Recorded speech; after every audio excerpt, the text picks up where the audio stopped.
ग्रंथ है भागवत, इसके पीछे दुनिया दीवानी है। कितने मात्रा में कथाएं होती रहती हैं, ये युगों से चली आ रही है।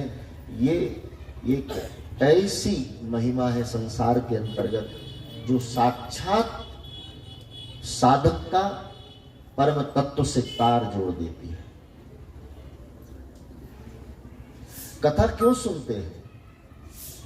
भागवत की कथा के तो कई हेतु हैं, लेकिन कथा अथा तो ब्रह्म जिज्ञासा, अथा तो सत्य जिज्ञासा, अथा तो धर्म जिज्ञासा। जब सत्य को, धर्म को, ईश्वर को जानने की ज्यादा चाह हमारे भीतर पैदा होती है, तब हमको और कुछ नहीं, केवल इन शास्त्रों की शरण में आना पड़ता है, क्योंकि यहीं से मिलता है सब। वो कहाँ है, वो कैसे हैं, उनका रूप कैसा है, उनकी करुणा कैसी है, उनकी कृपा कैसी है, उनका आदर्श कैसा है, उनकी शरणागति। विभीषण ने क्या कहा? श्रवण सुजस सुन आये प्रभु बंजन भव वीर। प्रभु मैंने आपके बारे में सुना कि आप शरणागत को स्वीकार करते हो, सुना तो अब देखने आ गया, और जो सुना वही पाया। तो कथा इसलिए सुनी जाती है कि साधक का सीधा तार जुड़ जाता है। पूजा पाठ से आप केवल उनसे जुड़े रह सकते हो।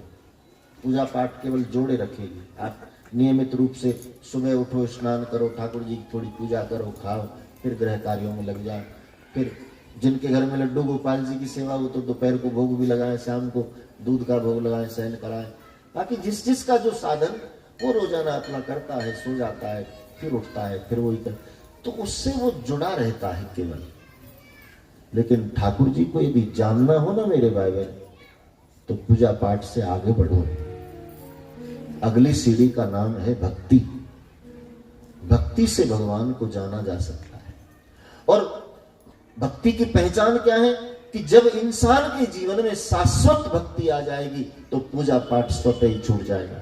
उसको छुड़ाना नहीं पड़ेगा, अपने आप छूट आगे बढ़ जाएगा। क्योंकि एक सीढ़ी का विषय नहीं है, केवल पूजा पाठ तक सिमट कर मत रह जाओ, उससे आगे बढ़ो। अलौकिक ज्ञान भी जरूरी, आध्यात्मिक ज्ञान भी जरूरी। केवल संसार में ही हम प्रगति करते रहें पर्याप्त नहीं, क्योंकि यहाँ का तो यहीं रह जाना है, वहां का अकाउंट भी भरो।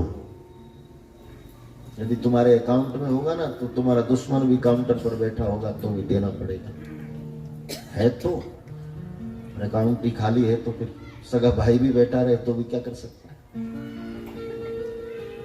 इसलिए आध्यात्मिक तृष्णा हमारे भीतर होनी चाहिए।